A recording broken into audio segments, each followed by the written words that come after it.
In today's lesson, I am going to show you percentage decreases.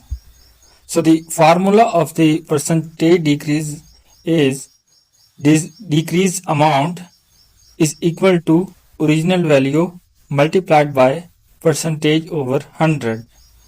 So after that, we subtract the decrease amount from the original value. So our question is decrease 300 by 15%. So for this one, first of all, we find decrease amount. So we have decrease amount. We have 300 multiplied by 15 over 100 because 15% is equal to 15 over 100.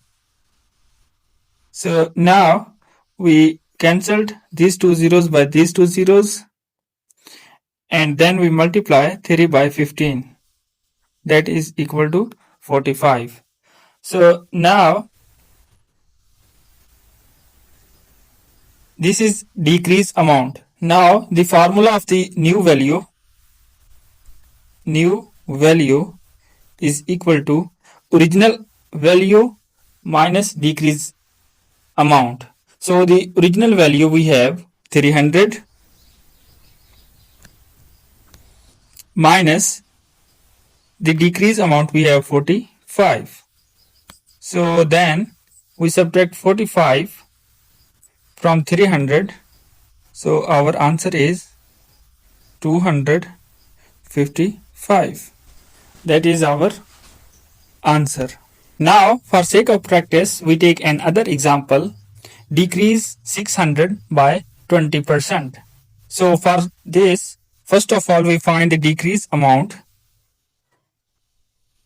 Decrease amount is equal to 600 times 20 over 100.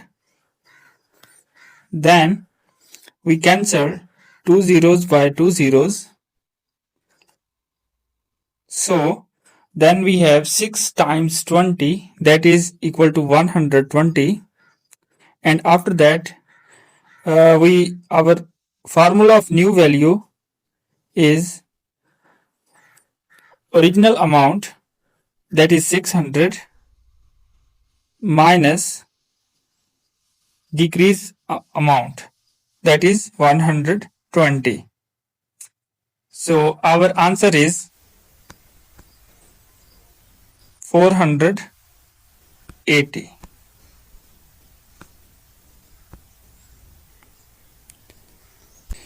We take another example, decrease 1200 by 10%. So for this, first of all, we find decrease amount is equal to 1200 times 10 over 100. Now we can cancel two zeros by two zeros again and we multiply 12 by 10. So it is 120. So the formula for new value is original amount, that is 1200, minus decrease amount, that is 120. So 1200 minus 120, answer is 1080. So this is our answer.